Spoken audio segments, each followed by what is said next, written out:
Esto tiene que ver con el teorema de Bayes.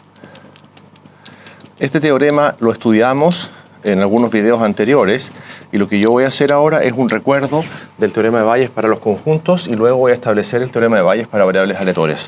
Tú tienes una sucesión de conjuntos desde A sub 1 hasta A sub n, que son todos eventos en omega, y tienes otro evento b también en omega.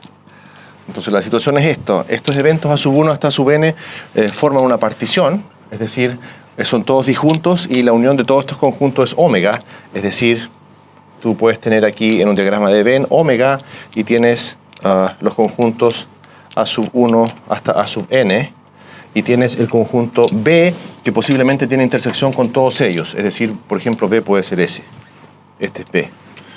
Entonces lo que establece el teorema de Bayes establece que la probabilidad de cualquiera de estos A sub i dado B, eso es la probabilidad de B dado A sub i por la probabilidad de A sub i partido por la probabilidad de B, que en este caso es la suma desde J igual 1 hasta N de la probabilidad de B dado A sub J por la probabilidad de A sub J. Luego, lo que estamos diciendo acá, te recuerdo que para obtener esta probabilidad, que es la probabilidad de un evento en particular, dado que el evento B ya ocurrió, ¿te das cuenta? Lo que tú estás calculando es esto, mira, el evento B ya sucedió, y lo que tú quieres calcular es la probabilidad de A sub i. Bueno, la sub i podría estar ahí, ¿no? Entonces tú quieres calcular, es decir, la intersección entre el evento A sub i y el evento B. Y eso es lo que contabiliza esta probabilidad, considerando que ahora el espacio muestral reducido es B. Entonces, el asunto es el siguiente. ¿Cómo se demuestra esto? Bueno, nosotros lo demostramos en videos anteriores usando la regla multiplicativa para el numerador y el teorema de la probabilidad total para el denominador. Si tú quieres revisar eso, lo puedes hacer en los videos correspondientes. Ahora, si tú tienes dos variables aleatorias, ¿ya? X e Y, dos variables aleatorias, y tienes que la distribución conjunta de esta variable aleatoria la vas a llamar así. Puedes tener esa información o puedes tener la información condicional de y dado de x. Vamos a asumir que estas dos cantidades existen.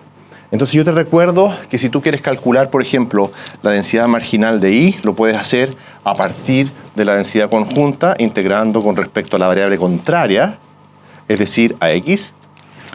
O esto lo puedes descomponer en función de la información condicional que tú tienes, f de y dado de x por f de x de x. Entonces este es un punto que se exalta bastante en Machine Learning. Cuando tú dices, mira, yo tengo información de la distribución conjunta entre dos variables, entonces la puedo usar.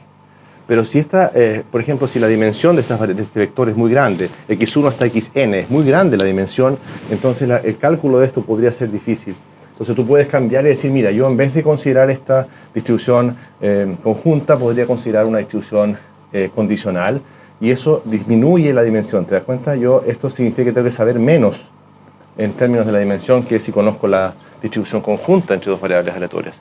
Por tanto, esto es algo que es interesante de considerar. Entonces, ¿qué dice en este sentido el teorema de Bayes para variables aleatorias?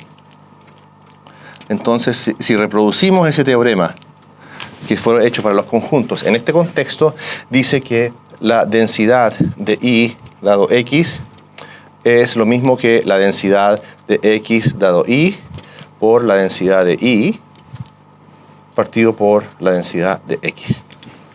Por supuesto, entendiendo que la densidad de x es distinta de 0.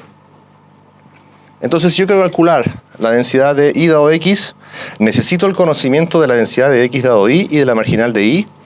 Y esto es irrelevante porque ahora la variable en juego es y la variable x es fija. Eso lo voy a anotar aquí porque va a ser un argumento súper importante. Esto es fijo y esto es fijo. Por lo tanto, este número es una constante. Entonces no es necesario calcular la densidad marginal de x. ¿Por qué? Porque yo tengo solamente que calcular la estructura de esta densidad. La estructura de esta densidad va a venir dada por este producto.